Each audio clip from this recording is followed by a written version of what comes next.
What's going on, YouTube? It's your boy Spider Cal coming at you one more again with another poor man's review. We're going to talk about Spider-Man Homecoming. And if you read the title, the movie is bittersweet. You know, those of you that knows the lore, you guys know the lore of Spider-Man, you know the lore of Mysterio. The movie pretty much more or less follows the original, appearance of Mysterio, more or less. Kind of on a grander scale, especially when they finally meet up and fight. Well, they met a while ago, but when they finally fight, like during the progression of the movie, I get I get disappointed from a lot of different things in the movie. Then there's parts of the movie that's extremely satisfying, and then it goes back to disappointment, and then satisfying, and then more disappointment. And when the things that's satisfying in the movie are like small subtle things, and the things that's disappointing could be small subtle things and non-existent to most people that don't know the lore. Like, don't get me wrong, this movie's going to do amazing, because Marvel, I'm confident now that Marvel, Kevin Feige and the whole Marvel Cinematic Universe team, they've gotten lazy. They've developed a habit of lazy writing and storytelling. What's really upsetting and pisses me off that they've been doing is they will put in aspects in the movie that can be a potential for something fantastic, something amazing that they can implement in future movies, not just like with Spider-Man alone, but like any characters in the Marvel Cinematic Universe, even bleeding in Marvel-based characters that was originally from Sony, like Venom and so forth. But they give you, or they tease us with the possibilities just to be like, made you look. Why do I say that? Well, in the trailers of Spider-Man, they tease the multiverse. They're teasing the multiverse, but come to find out, towards the middle act end of the movie, there is no multiverse. Like, it was just part of Mysterio's ploy. It was part of his trick, the whole time, to further his agenda. And he actually tricked Nick Fury into believing, and whoever's left over of S.H.I.E.L.D., in believing that there's a multiverse after, as a result from Thanos' snap and, the comeback of everybody else. Just to find out that, it was just a big old bait and switch, no multiverse. There's not going to be any kind of,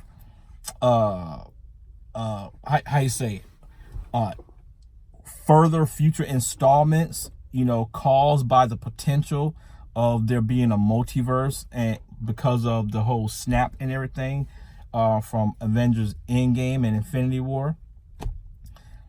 Nothing. And that would have been fantastic. That would have been great. But no, the movie starts off with them doing like a memoriam, of the fallen Avengers, Tony Stark, Captain America, even though he's not dead, he's just old as fuck, Widow, and Vision. I didn't understand why they still put Vision up there, considering supposedly he's supposed to be back in the Vision Wanda TV series. I don't know. And then you got Nick Fury and Miranda Hill show up in a town in Mexico to investigate what happened, because the town is in shambles, and news report said something about an entity with a face, laying waste to the town. So Fury and Hill went there to investigate, just so they can get attacked by this giant rock creature, and then, Mysterio shows up, and saves them. you go back to Spider-Man, New York. One of the parts that was satisfying about the movie was they explain, somewhat what happened after the 5-year gap, between Spider-Man and the high school kids. They show during the events of Infinity War, a lot of high schoolers at the school got, snapped out of existence. 5 years go by, and the kids that was still around, graduated and moved on with their lives, like 2021, where the kids that was snapped out of existence and then back into existence had to start the school year all over again.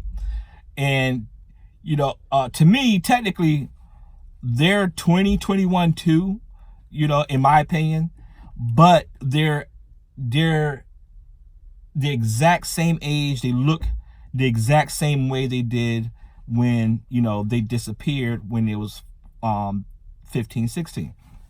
So pretty much Spider-Man's crew, all of them, from the girl that they call MJ, not Mary Jane, but the girl that they call MJ, Peter's boy, and like the rest of the little entourage, Flash Thompson, they all got snapped out of existence and snapped back because they all look exactly the same.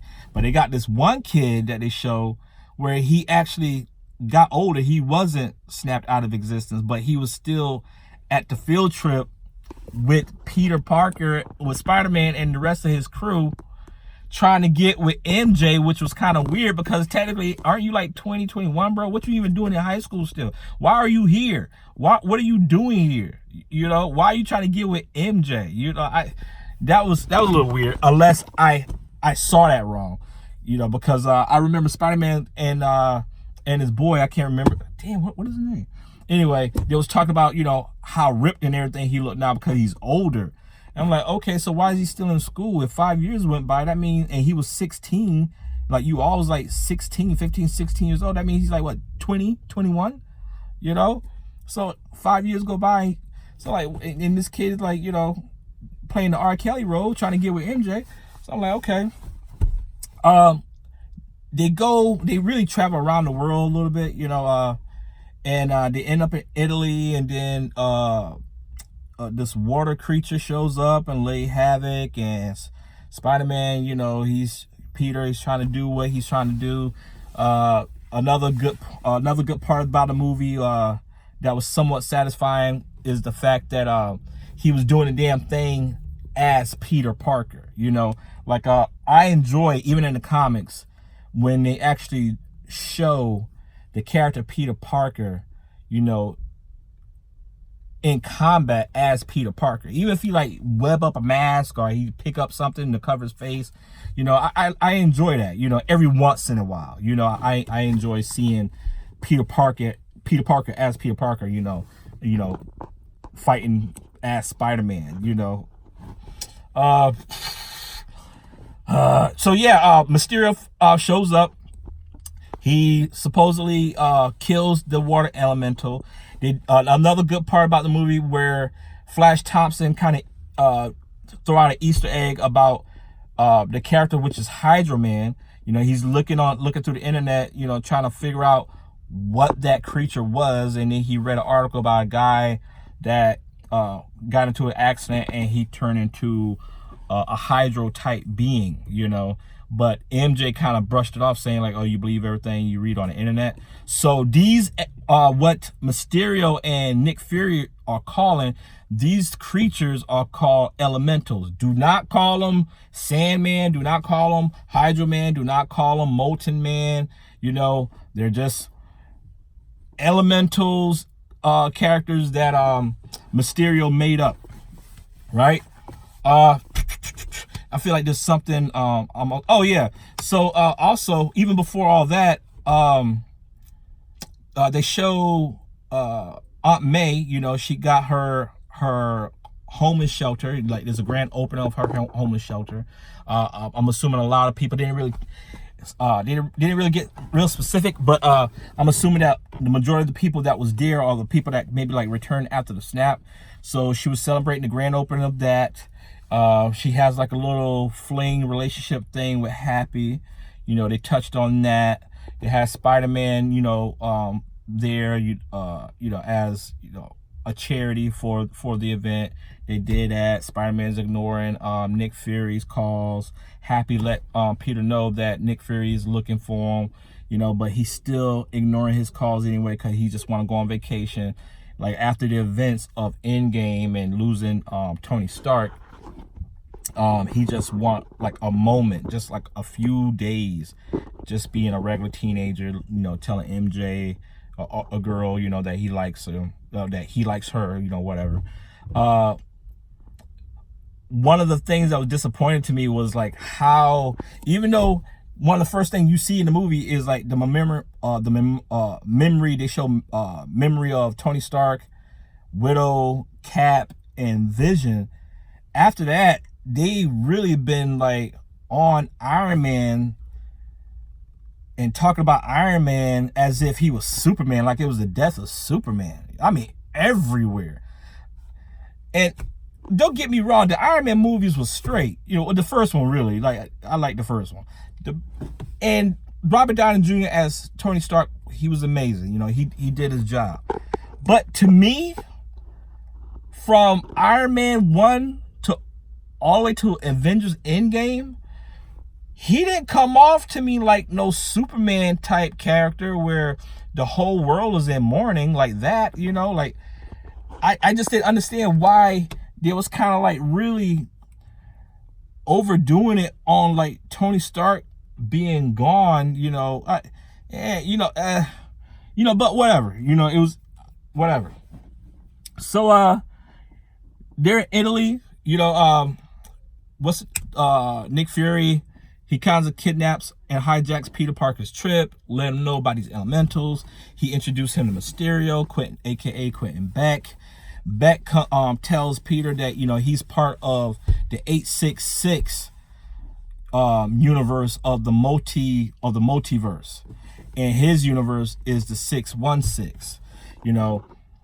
What I was hoping from seeing the trailer was, I was hoping that it was going to be an ultimate bait and switch, that instead of Mysterio turning out to actually be evil, that he actually is good.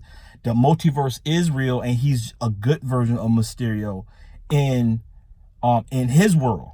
And maybe, he comes, that Mysterio from the 866, maybe come across the Mysterio or the Quentin Beck that's not Mysterio yet of the 616. And the good Mysterio from the 866 end up dying, because, he was trying to save the 616 universe. And then somehow the Quentin Beck of the 616 probably like get a hold of his tag or, see him in passing. And I'm like, this is a good idea. Let me mimic what he does, but for my own personal gain. That would have been hot. And still leaving, the door open for like the multiverse, implementing like, mutants and X-Men and Fantastic Four. Anything. They could do anything. They could do anything. Like Venom, like, they could have done anything with that. Anything. And that within itself pissed me off the most. Like, why tease that if you're not going to do anything with it? Why? Like, why? I don't get it. I don't understand it.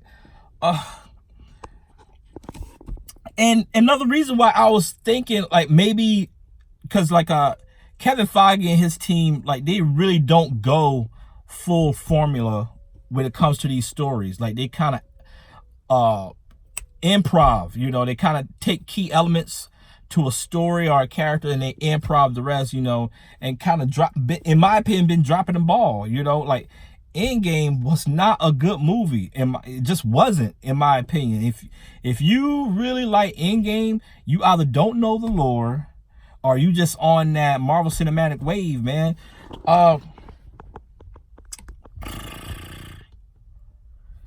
It just, I don't know. I really want to like this movie. I like parts of the movie, like the fight between Peter Parker and Mysterio was great. The illusions that Mysterio was causing, around Peter to whoop his ass was great. Like when he whooped his ass, he whooped his ass. He made Peter think he was on his side the entire time.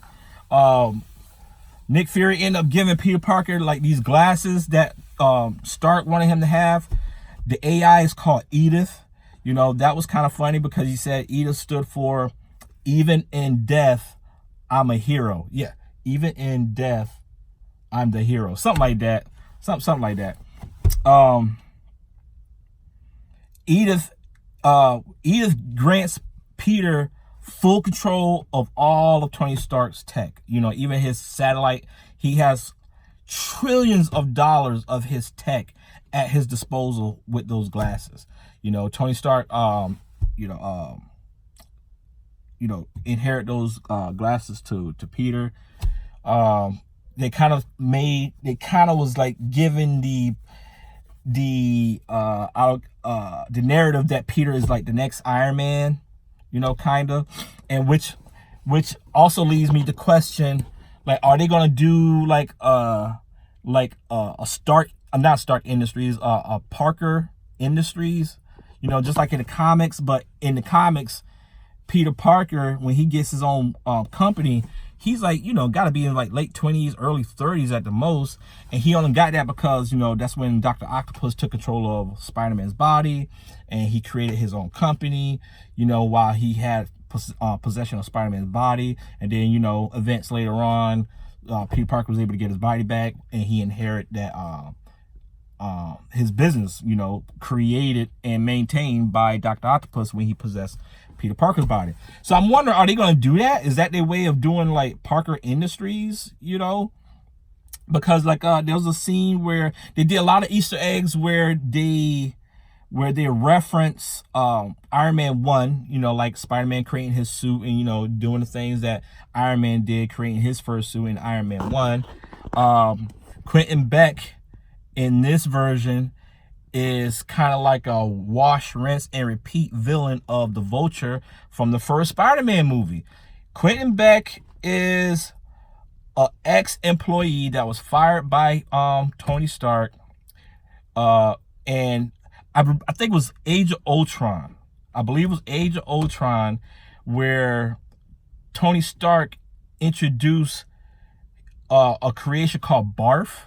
I forgot, I can't remember what it stood for, but he was calling it Barf, where like he could create like these illusions, you know, reliving past events or whatever, you know, and it turned out that Quentin Beck created that technology, and it was like touching in on Quentin Beck is working with all of Tony Stark's ex-employees, you know. They even showed a guy that was in Iron Man 1, you know, that ended up getting fired and losing his job.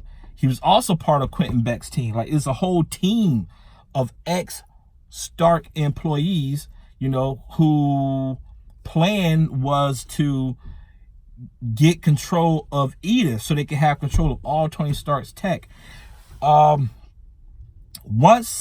Mysterio tricked Peter into giving up the glasses, it turns out that he only doing what he's doing so he can appear to the world as a hero. You know, that's his whole ploy. He just want to appear to the world as a hero. I thought that was weak. Another aspect that was cool is how he create his illusions, which is through Stark Tech. He uses these drones that's able to go invisible, and they create whatever illusions that, you know, he programs in, and it also have you know, a weapon system that also would appear invisible when it attacks you, that causes actual damage, you know. Because once Peter realized, you know, it was all illusion, he was trying to figure out like how the damage is real, but the actual beings are fake. And it was like a bunch of drones that's able to go invisible and create these illusions, but they have like these blasters, these cannons that are real, that's able to cause the damage that appears to be caused from whatever, you know, illusion Quentin is implementing. Another cool thing is how excuse me, because I'm horrible with names. Jake Gyllenhaal. His character, I thought was funny how him as Mysterio, once he revealed who he was, his actual villain costume wasn't really the Mysterio costume. He hates the Mysterio costume. His costume is really what the actors will wear when they doing CGI Marvel movies. You know, like Robert Downey Jr. He's not really wearing an Iron Man suit. They're in like this gray getup with like the headgear and everything like that. And then they put in the CGI computer effect later on. That's his costume. That was his actual costume. He was running around doing shit like that. But he'll create these illusions of Mysterio in the actual Mysterio costume, but he's controlling somewhere else in that getup. I thought that was kind of funny.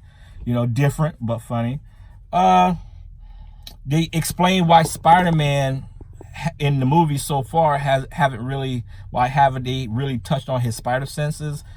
And what I got out of it is he hasn't been listening to his spider senses. You know, he hasn't been really paying attention. You know, all the time when he does dodge danger, it's kind of like his spider senses taking control of his reflexes, and he'll dodge based on his reflexes because of the spider senses. But after the first fight between him and Mysterio literally caused him to get plowed by a bullet train. No joke. Spider-Man got plowed by. He should have been dead, bro. He should have been dead. But it definitely shows you how durable Spider-Man is, man. Spider-Man is extremely durable because he should have been dead. A bullet train? This dude got hit by a bullet train. But yeah, after the first fight, he decides that he has to listen to his spider senses. Happy and his aunt, you know, remind him like you got this extra sixth sense. Like, why don't you use it? You know, and then during the final fight, he finally concentrates and he uses it. You know, that was pretty cool. The comedy was whack and very try hard. I wasn't feeling that. You know, I'm not a big fan of the MJ character either. Like, nothing against her. I'm just not a huge fan of the MJ character. You know, like, she's too bleak and depressing to me. Like, for no reason. It's just, there's nothing relatable about her. You know, like, there's nothing about her that makes me care about her character. Mysterio, in my opinion, fakes his death. And reveal to the world that Spider-Man is Peter Parker.